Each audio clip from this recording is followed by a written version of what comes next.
This week on The Rock, we take a look at the new student parking change.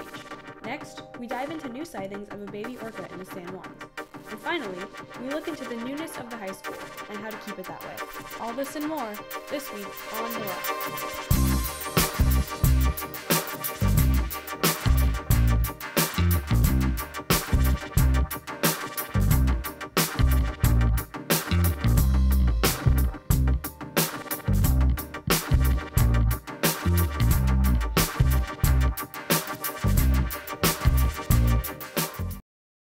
Welcome back to The Rock AHS. I'm Lily Rose Day. And I'm Micah Arnott.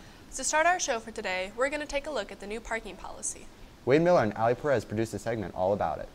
Recently, the ASB was notified that the Anacortes Police Department is going to start enforcing the 1-hour parking policy around our school. Students have mixed opinions on this news. I do not like this. I've been parking out front of the school every single day of this entire year, and now I can't park there anymore.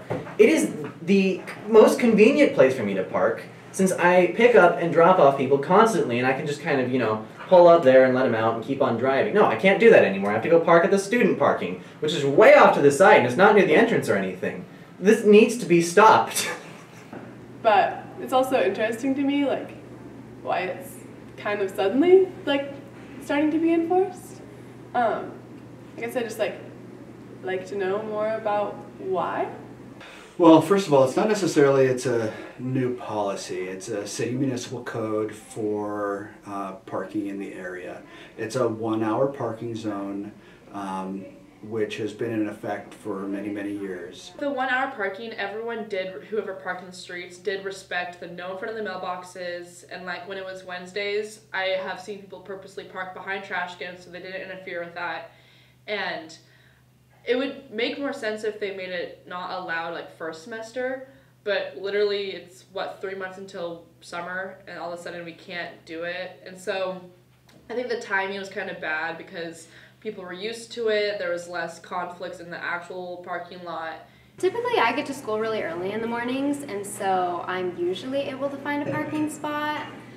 And I don't mind the walk if I do have to park in the low hours. It's not that bad. It's just a minute, 2 minutes more. So it's not horrible, and I can see the reasoning for why they're enforcing the policy now. So. Students might need to get up a few minutes early if they want to get one of those good parking spots. Hey, Micah, did you know that the average car weighs about 4,000 pounds? That's as much as an orca whale. Yeah, that's pretty cool. Speaking of orcas, Abby Davis and Amy Agregard took a look at the new baby orca in the San Juan Islands. The San Juan Islands have some of the best places in the world to view wild orcas. We talked to Aaron Gless, the lead naturalist for Island Adventures Whale Watching, to learn more about whales in our region. There's two different types of orcas that we see in these waters. We have the fish-eating and then the mammal-eating, sometimes known as the transient orcas. And up until a couple of years ago, I'd say probably about 2016, we hardly ever saw the transient or mammal-eating orcas at all. It was mostly southern residents. Since the southern residents have kind of moved elsewhere looking for food, we've noticed a really big increase in the number of mammal-eating orcas. But in the last couple of years, the transients, or the new residents, we see them almost daily, whereas the fish-eating orcas, we only see, in 2017, for example, it was a record low number. There were only about 60 sightings of them for the entire year. Though numbers of southern whales in our region have plateaued, the transient whale population is currently experiencing a baby boom. There have been more than 80 new calves born since 2012. So they're going through quite a baby boom. There's more babies under the age of 6 in the mammal-eating orca population than there are in the entire population of southern residents, which right now is 75 animals. So far for 2019, there's already 3 new babies. So they're doing really well. When there's lots of food, then we'll have a lot of new calves. But in fact, they're breeding so fast that researchers can't keep up with it. Every year we publish guidebooks with the number of animals, and they're having so many babies that we can't keep track, so we're not even really sure what the population is. We think that overall there's probably about 400 of those mammal-eating orcas compared to 75 of the fish-eating, but at least 80 of them are new babies less than 6 years old. It's just a really exciting time because we've never seen this many whales in the same place. So We are hopeful for the future of the Southern residents. There was a new Southern resident baby born at the end of last year. It's about 3 months old now, and it was just recently resighted. So far so good. It's 3 months old. So we're really hopeful that maybe that will kind of turn things around. You know, the big story right now is those mammal-eating orcas and their big population boom in this area. To help whales in our region thrive, make sure to be environmentally conscious and use safe water practices when out on the water. For the Rocket AHS, I'm Abby Davis. It's so great to see the transient orca whale population thriving. Yeah. Speaking of new things, our school has had almost a year's worth of student body activities. With the newness of the building starting to wear off, Jacob Hoxie produced a segment about how to keep the school looking its best. Recently, custodians at AHS have noticed an uptick in messes being created by students. Toilets are being clogged, trash is being strewn about, and flex space rules are being abused. Sarah Bradshaw, our school's head custodian, sat down with us to give more insight into these incidents, especially with the use of the new flex spaces. One of the things is that throughout the hallways with those cushions, students are drinking, spilling food, not cleaning up after their mess, and then that's something that my night custodians have to deal with. And to clean one of those cushions takes me about 10 minutes, 15 minutes per chair to do. So, I mean, that's time wasted that I could be doing something else. And it's a big building. There's a lot of chairs, and it's everyone's responsibility to clean up after themselves. And, leaving trash, I think, is the biggest thing.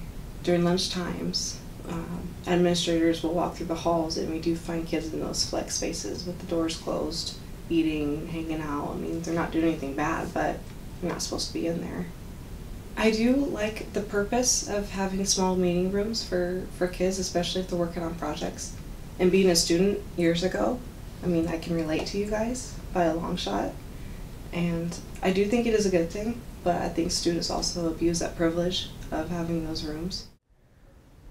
I think people just don't really care when they use the flex space. It doesn't seem like a classroom environment, even when you are technically in class, so you just kind of do what you want, like put your feet up or eat food or whatever. So I think it is commonplace to just do whatever you want. The flex spaces, they aren't classrooms. They're spaces in the hallway, and I think there's definitely a different culture around being in the hallway. And it makes you seem like, yeah, I can do what I want, like put my feet up. And yeah, I eat in the flex space, put my feet up. But you don't really care because it's not a classroom. I think students don't realize that someone comes in after them and deals with their mess. Because as a student, I really didn't think about that either. But there are 3 of us. We're short 1 custodian this year. And so the night custodians are scrambling to get their jobs done.